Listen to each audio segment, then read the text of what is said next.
Cutting Sword Dance Kogra, in my opinion, one of the best cards that has ever been printed for the Master of Gravity Baromagnes. Supposedly, it's supposed to be Kogra, but Kogra just comes out a lot easier for me to say, so we're just going to keep saying Kogra for the rest of the video. Kogra's skill reads as follows. When this unit is placed on Rearguard Circle, perform all of the following according to the number of cards in your soul. 7 or more, you can pay the cost of Counterblast 1 and discard a card from your hand to choose a card from your soul, put it into your hand, and so charge 1. 13 or more, all of your front row units get 5k until the end of the turn. While on the surface it might look like a very simple skill, it actually has a lot of different applications in the Baromagnes deck.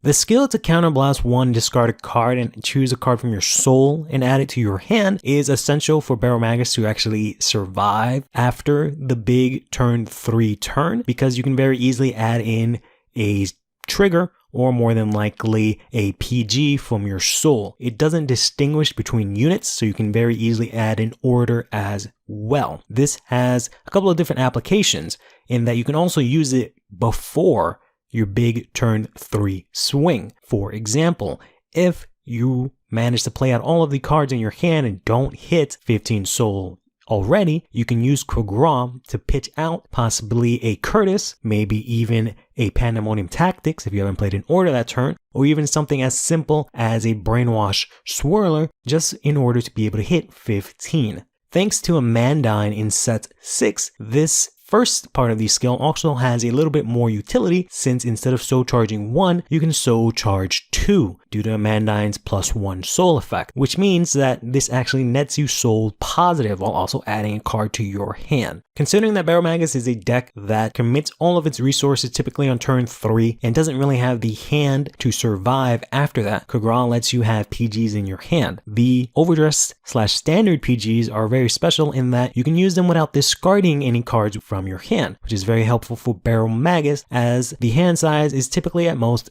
5 cards on the regular. The second part of the skill is also very useful, being able to give your front row 5k in a deck that primarily plays grade 2s outside of a Mandine and Brainwash Swirler allows you to be able to actually swing in on turns where you no longer have the big Brainwash Swirler columns, or if you don't have an Mandine. This is especially useful on turns where you possibly called out 2 Kogras from your soul using Baromagnes' skill, and on the following turn still have them around. Unfortunately, at their 10k base, they cannot swing in into a grade 3 Vanguard's 13k power. But if you happen to have a third Kogra to play it down, you will not only be able to boost up your 2 rearguards to 15k, able to swing in for a total of 5 effective attacks that turn, given you have the counterblast for Baromagnes' skill, but you will also power up your Baromagnes with 5k power. This 5k power scales really nicely for Baromagnes' skill, as it allows him to hit the very magic number of 28, along with a crit whenever he swings in with his skill. This skill also has the basic application of being used when you bring him out from soul with Baromagnes' skill. Taking out 2 Kogras from your soul makes 2 units that would hit for 10, plus Baromagnes' skill putting them at 20 hit for 30 instead. In addition to hitting for 40 on Persona Ride, which after your Vanguard swing and after 3 attacks before it are really good numbers to be able to hit. Kogra also has the basics of being a grade 2 in that you can use it on turn 2 and it can intercept, as well as being able to guard from your hand, which doesn't mean too much in format where there's only 5k shield, but unfortunately Kogra sees himself in a pretty weird spot come sets 6 and 7, where while Kogra was a 4 of, it is now looking more like a 3 or 2 of, primarily just due to the space in the deck, needing to play cards like the Amandine as well as the Lilac Rusher, which